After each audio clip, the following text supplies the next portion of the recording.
Hello, everybody. It's Rob here. Welcome back to Heresy Hammer. Today, I am going to be going through the latest WarCom article talking about challenges for the Horus Heresy. If you're new to the channel, welcome. If you're a hardened veteran, then welcome back. Just a quick shout out. If you aren't already subscribed to our Patreon, then make sure you go and give us a sub. It is for the measly price of £4 that you can join from the start of next month. It's currently £3, but we're going to be increasing the prices by £1 whole. However, we're basically giving it away for free. I mean, what is £4 between friends? So if you like the content that we do, if you like the things that we do, then please make sure you go give us a sub and make sure you go sign up over at the Patreon. Right, now over to what the article kind of was telling us today. So this episode is going to be broken into two parts. The first one is going to be me rambling about new challenges, kind of what we learned, maybe unpicking some of the things that weren't said. And then in the second part, I'm going to try and predict what the new Force Org is going to look like. I think there are lots of clues with what it could look like and the way that it's going to go. But I'm going to give you some of my thoughts on what the article this week could tell us around what the new Force Org might look like.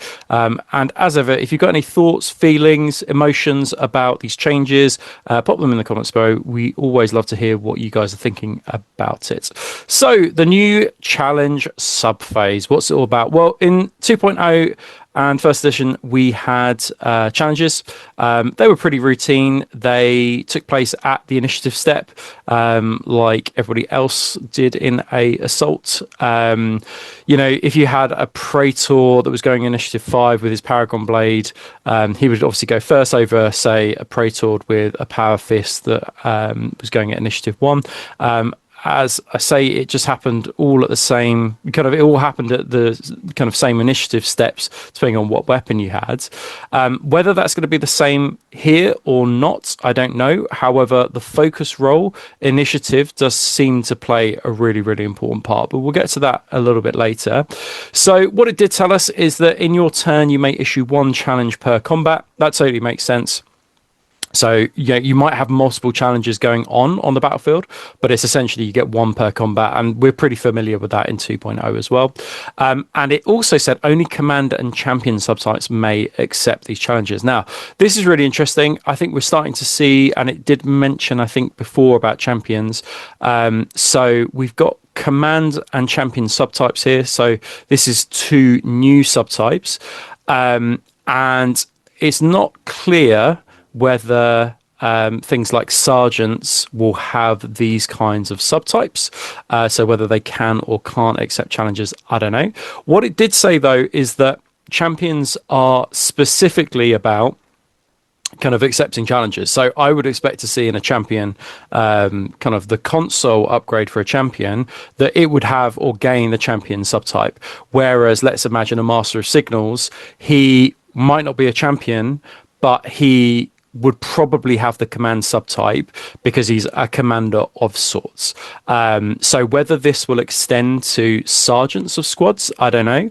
I think that will be, really, really interesting to see whether a sergeant can accept accept challenges now, or they can give challenges or whatever. It will also be interesting to see what happens, say, with a command squad, whether they have the command or champion subtypes.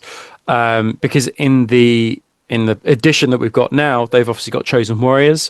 The same with lots of Terminator retinues, but just Terminators in general. So Justarin, I think, all had chosen warriors as well. So whether they'll gain, Justarin probably wouldn't have a command type. That doesn't seem quite right, but they might well have a champion subtype. So it'll be interesting to see kind of what chosen warriors have changed into. Opponents accept or refuse, and it appears that there will be penalties if they refuse. Now, in the current edition that we've got, and I think in 1.0 as well, if you refused a challenge, they weren't able to fight, and I think you lost some of the benefits of fighting as well from memory. It's been a while since I've made a challenge and refused. That happens pretty infrequently. So, but I think you lose some of the buffs as well. but it appears there'll be some penalties if you refuse. Whether those penalties will be combat wide, it seemed to suggest so. But I definitely think you probably wouldn't be able to fight with that particular character if you don't accept the challenge. If you, as the active player, if you don't kind of put a challenge out there, if you don't challenge, your opponent may then issue a challenge with a heroic intervention reaction, the article said. So this is really interesting because when Kerry picked apart the preview, it's clear that reactions cost some kind of points value now. So, what will happen in that scenario? Will you actually, in that situation, lose all of your will you have used all your reactions in the previous phases of the game that you don't have any more reactions allotment to be able to actually initiate a heroic intervention reaction? So will you then be forced to save your reaction for a later point in the game when you know a challenge or an important challenge is coming up and you definitely want to challenge the other person's character? So that's really interesting. The other thing to just draw out of this as well is that the article didn't make clear about challenge locking, whether those attacks spill out or whether you can attack into a combat. I think that was one of the big things in the previous edition. You were able to challenge lock Primarchs or challenge lock sovereigns with a sergeant, and maybe actually in this scenario, removing command or champion subtypes maybe from sergeants. That's the way that they've got around that. So I guess we'll have to wait and see. Maybe it's cleared things up, but maybe it hasn't. I don't know. It'll be interesting to get your guys' thoughts in the comments below. So once you issue the challenge, you will then select a core gambit. So there are 9 core gambits, and they showed us 4 today. So I assume there'll be 9 within the rule book, but it did say specifically there are Legion specific gambits as well, which is really, really cool.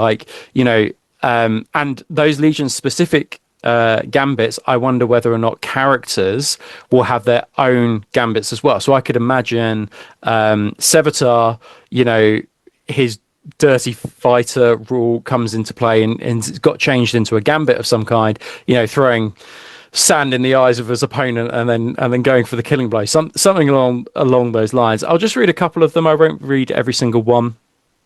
So the first one they gave us was seize the initiative. So if this gambit is selected, then the controlling player may roll an additional dice in the focus step and discard the dice with the lowest result before determining the total. We'll get to the focus roll and the focus step in a second.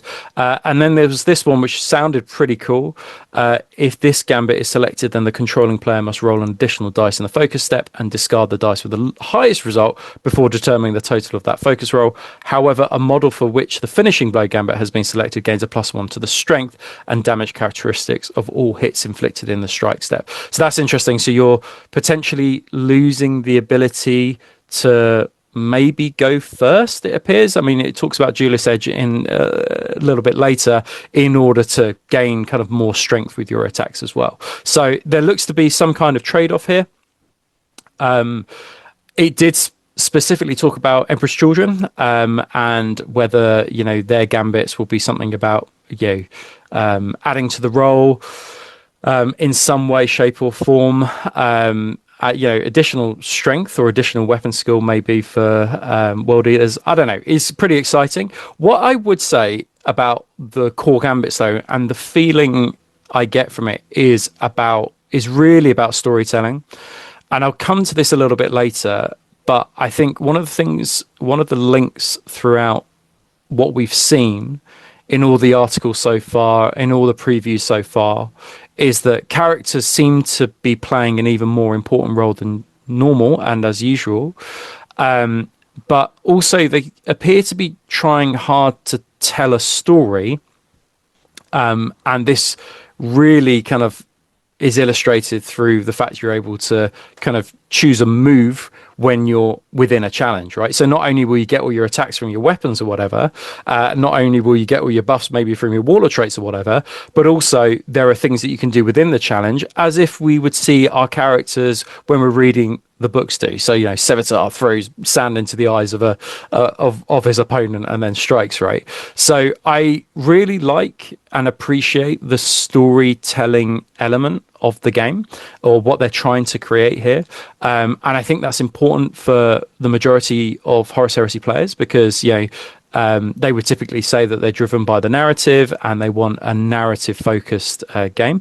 Whether it will speed up the game, that's a completely different story. So actually adding more steps into each combat, for example, from what seems like an additional, steps in selecting gambits and then things like that, then adding your rolls together. I don't think in the grand scheme of things it will add much more time, but if you've got multiple challenges going across a battlefield all at once, and then you're having to select the gambit, make those decisions, having to think about it, etc., etc., that probably will add a little bit of time onto the game as well. So yeah, I guess I would say that I do appreciate it, but I suppose that I would query just how much time this is going to add to the game. Let's have a look what's next. So they did emphasize this focus roll, and they did talk about it very loosely. And it appears to be that when you focus, or you do your focus roll, you've got to choose the weapon to fight with. We'll talk about that in a second, and why I think that, because it says within the charnable weapon rules, you could blink and miss it from reading the article, but within the charnable weapon rules, it kind of suggested that the focus, you're going to have to choose the weapon that you fight with as well. So your initiative, your model's initiative, so a Praetor typically would be initiative 5 or whatever, is added along with the Gambit. So we've seen that already. War gear, special rules, and support from nearby troops. I assume this is a mechanism for kind of like cheering them on. And I seem to remember in a previous edition we had something along these lines, where it was adding an additional attack for like every 5 models or something like that.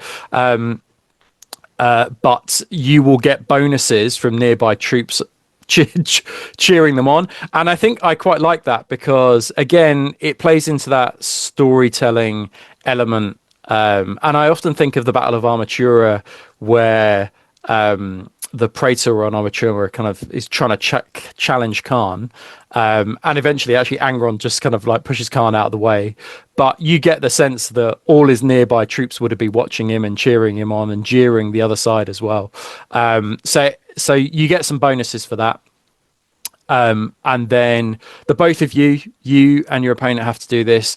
And then you add a single dice roll onto this, and we saw with that first Gambit you can roll 2 dice and then select the highest, which I think will probably be, just by the sounds of things, be quite a useful one.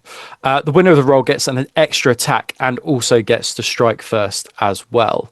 So this really seems to suggest that initiative of weapons is not going to be that important, except for when it's in terms of the focus roll, right? So what we understand as kind of traditional initiative is not so much an issue. It's actually just going to be down to this focus roll about who goes first. So stacking this roll is going to be clearly important if you're sending all your heroes into close combat.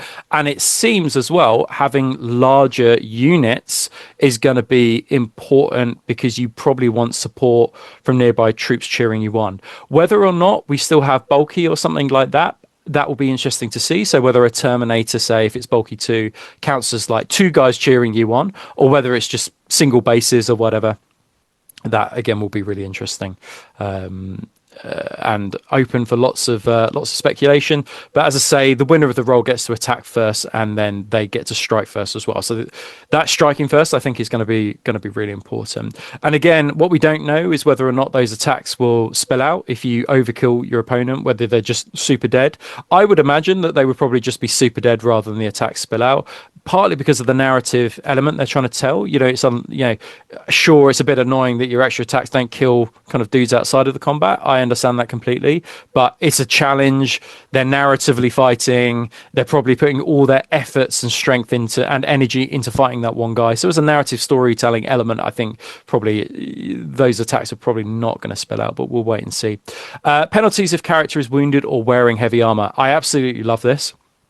Presumably, a heavy armor, if you're wearing heavy armor, it might just be -1 to the roll, and if you're wounded, it might just be -1 for every wound that you have. So if you've got a character still on 1 wound, but they've lost 3, it'll be -3 to the roll. Oh, and they're in Terminator armor as well. Oh, it's now -4 to the roll. Oh, but they're in Saturnine as well. Oh, it'd be -5 to the roll. So that I think is pretty cool. And again, just feeds into that storytelling nature of the game. But I understand that lots of people will see this and kind of go, "Whoa, that's quite different from what I'm used to." But again, it leans into the narrative and storytelling. And then I suppose what I would say is that if heavy armor gets a negative, so the first thing is, it's interesting to note from this, there is clearly the heavy armor or the heavy subtype within the game that still seems to exist. If heavy exists, then it's likely that light subtype will still exist. And will they gain any bonuses from to this focus roll as well? So is it better that you're in light armor or scout armor? I don't know. But then what then happens if you're your sergeant in your recon squad or whatever, he's light, but then they can't challenge. So it'll be interesting what actually gains light and what can also have the command or champion subtype. So it'll be interesting to see that. Right, let's have a look what is next. So they gave us some example of weapons, and this is why I say with the focus roll, it looks like you're going to have to choose your weapon. So we know that Charnable Saber always had Duellist's Edge, and in the current edition that we've got in 2.0, if you're unfamiliar, essentially, if you're in a challenge, Duellist's Edge just meant that you went up +1 initiative than you would usually go. So if you had initiative 4 and you stepped up to a challenge with a Charnable Saber, you would go at initiative 5.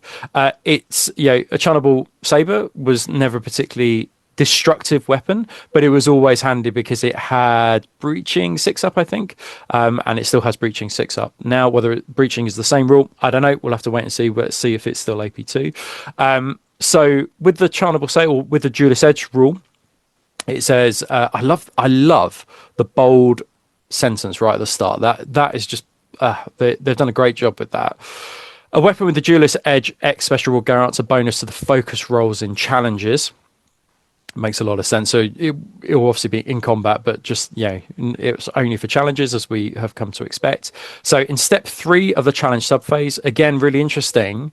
And I think this is one of my big criticisms from 2.0, which is that it was sort of like reams of paragraphs, and all it needed was some simple kind of like steps, flowcharts, things like that. And it seems to be that they have kind of incorporated that into these new rules. There seems to be some kind of step process. So whether there's a flowchart to match that will be really interesting to see.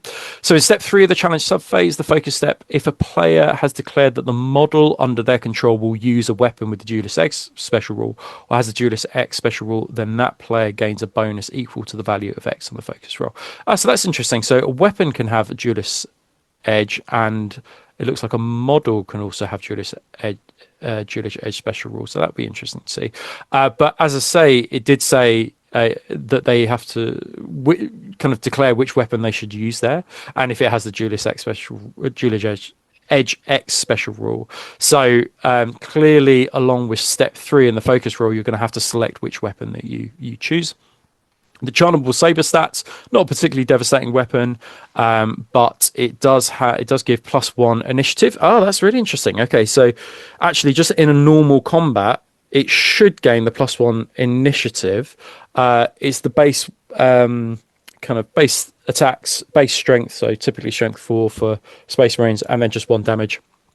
It still has the breaching 6-up special and Duelist Edge 1 special rule there. So actually, if you fight with a Charnable Saber, it's going to give you +2 to that focus roll, because you've got +1 for the initiative or the IM, and then +1 for Duelist Edge. So that's quite interesting. Let's have a look what other weapons, because we've got 2 tasty looking weapons next. So we had Sigismund's Black Sword. So I think a couple of things to draw out here. So it's going to be using Sigismund's base initiative, so whether that be 5 or 6, that would be interesting to see. His base attacks, which in the last or this current edition was 4, I think, is +2 strength, which I think is exactly the same as last time. It's AP2, the same as last time, but it only does damage 1. hear the cries of Imperial Fist players there. The fact it's only damage 1. It's also interesting to see that these close combat weapons, none of them so far, I don't think we've seen any that have been like damage 3. So not as devastating as like a melter gun. It does have 2 rules. So it's got the Duellist Edge 2 special rule. So Sigismund will get +2 on that roll. And then whether he has his own gambits, that will be really interesting to see. I would have thought if characters do gain their own gambits, he's got, stalwart defender, Praetorian's defender, or something like that. It will be called. +6 to the focus roll, something mad. And then we've got the critical hit 6+ special rule. So not entirely sure what the critical hit 6+ special rule does. If it's anything like Custodes from first edition, it generates extra attacks. It clearly is to do with a hit roll rather than a wound roll. So whether it will be automatic wounds, whether it will be additional attacks, will be interesting to see. And then we had Khan of Khans, the White Tiger Dao, and they basically said that this is like one of the fastest weapons in the game in the hands of in the hands of Jagatai Khan. And I think they said that his initiative was 9, and then he gets +1 for Duelist Edge. I think that's right. So from that we can infer that or deduce that his initiative probably is base 7, I think. So it's +2 initiative. His base attacks, his strength is his base strength. His AP2 is damage 2, and impact AM. No idea what that means. Perhaps, it might mean that he gets an additional attack or something like that. Maybe it's like, I don't know. That would be interesting to see. That there's some kind of impact hit when he charges or something like that. It's similar to Hammer of Wrath, maybe. Be interesting to see. And then he gets Duelist Edge 1. So just from his base initiative or his bonus to initiative with the weapon, and then his Duelist Edge, he'll get +3 to his focus roll. So whatever, and it did say in the article, he strikes before Fulgrim, so he's going to be very, very fast. So yeah, this was I think a really interesting kind of like breakdown of what to see next. As I say, I think that it's clear to me now that we're seeing more and more of these articles. Storytelling and narrative, I think, is a bigger focus within this game, and I say that for a number of reasons. So. And this leads me nicely to my next point, which is where is the game going, and is this going to be Hero Hammer? So, as I said, I think to me it feels more like storytelling, and I think you can pick that apart with the tactical statuses as well. So, pinning, I think, was just like an umbrella term that we used in the first 2 editions. It didn't really matter. The game didn't really differentiate between kind of what kind of pinning was happening. A unit was just pinned and then it couldn't really do stuff, whether that was caused because of an explosion, whether that was caused because of a weapon, etc. It was just an umbrella term of being called pinned. Now what they seem to have done, there's less abstractions in this edition, it seems, and by dividing up pinning, again, they're trying to tell a story by the fact that, yeah, sure, like they might be able to walk, but they're not going to be able to shoot as well as they usually would, or they'll be able to shoot, but they're not going to be able to walk because like an explosion's just taken place right next to them. So they're kind of like shaken from that, or suppressed from that, or whatever. So it'll be, again, we don't know exactly which weapons will be, cause suppression and what, things blowing up will that suppress things or pin things, etc. But it just feels to me like every unit on the game, each interaction that you're having on the table with that unit now, it seems to me that, it's not an abstraction. It's not just, they're pinned. It's like, they've been suppressed for a particular reason by this particular weapon. And these are the particular, within, if you think of a book, that we read for the Horus Heresy, a unit is pinned down for however many reasons, but they might be able to shoot back or whatever, but they might not be able to move because of the fact they're being fired at or whatever. So yeah, it just feels to me like there's more storytelling within it. Some people might disagree. That's absolutely fine. It's just, that's how I feel. It seems to be as well, characters have a greater role in combat and in buffing units.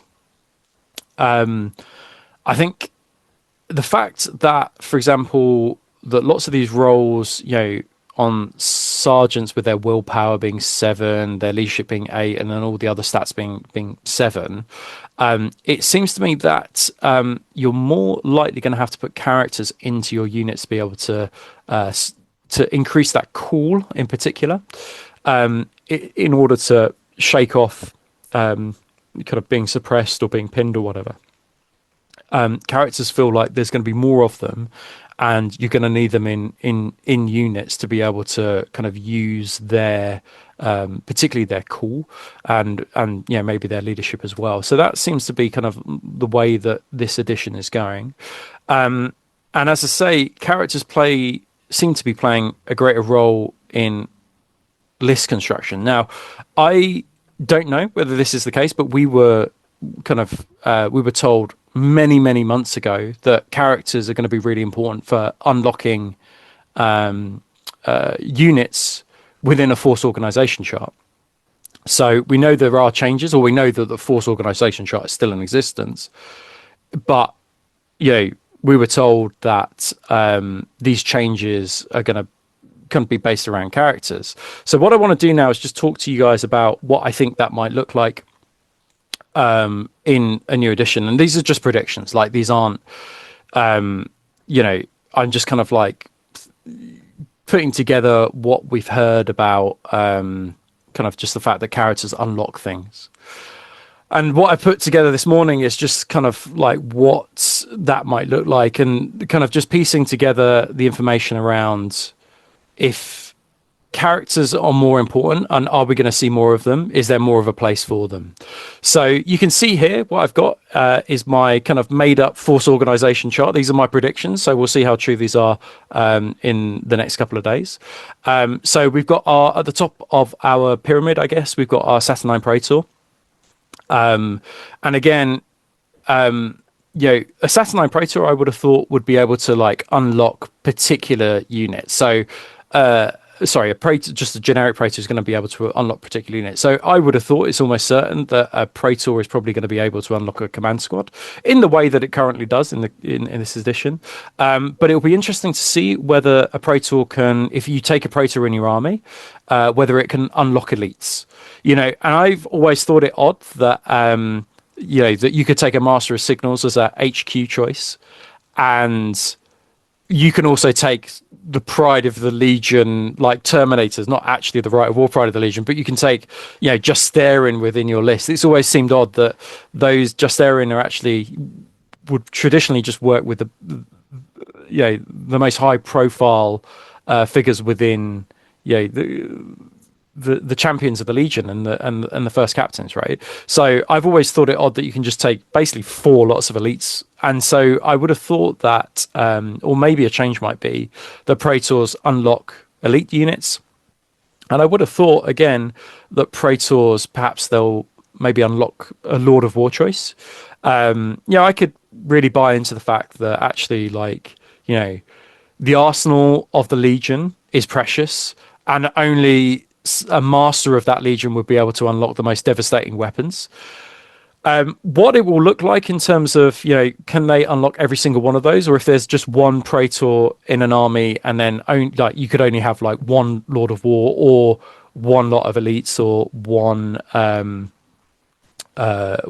like command squad would be interesting to see.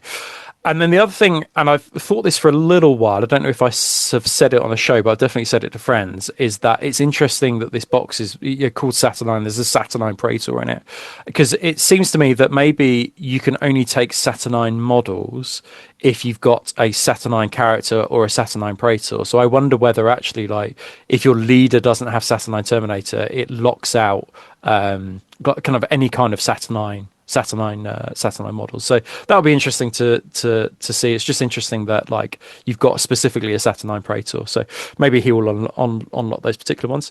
And then we've got further down the pyramid, so we've got our Centurions here, our console upgrades. It could be our champions, our Master of Signals, whatever.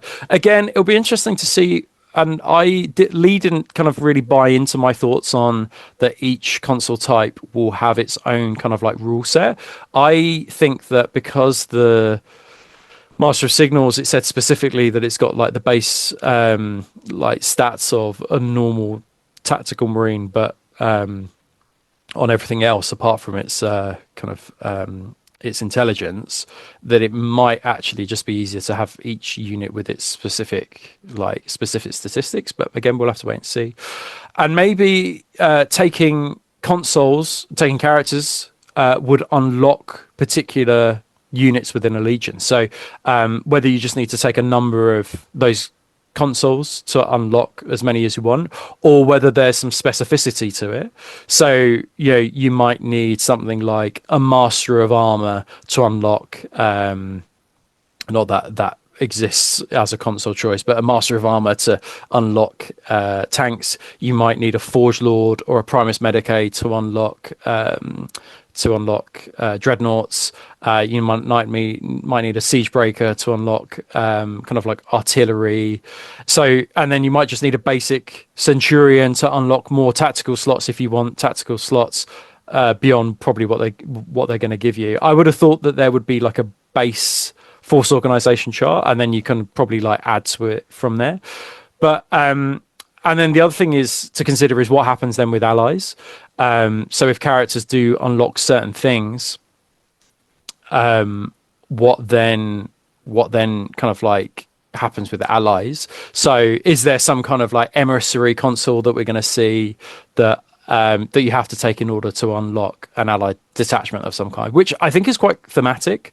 And I think it's quite cool and kind of leans into the more narrative and storytelling that it seems areas that the game seems to be going. And I would really love the fact that actually you have to take like an emissary console in order to unlock a allied detachment, and they have to communicate with one another, and that's the idea, that you take an emissary console to unlock it. But as I say, there were some rumors flying around that essentially characters will then unlock particular parts of the force organization chart, but we heard this like probably 6 to 9 months ago. So I've just made this up just to get your thoughts on this, whether you think it's cool. We'll see how close it is to the real thing, but this is just some thoughts I put together this morning, kind of seeing what I could make of a new force organizations chart beyond what already exists.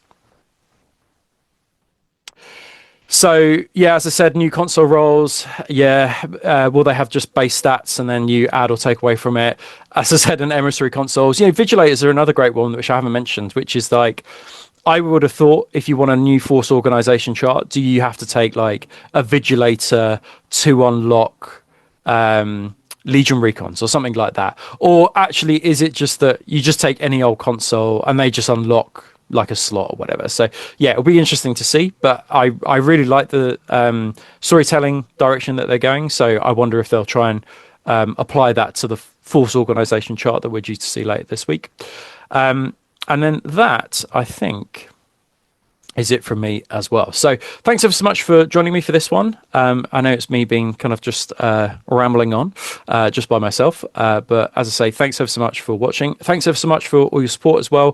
Thank you to all the new subscribers that we've got recently. We know Heresy is the hot stuff right now because it's due a new edition. But thanks for sticking with us and thanks for watching.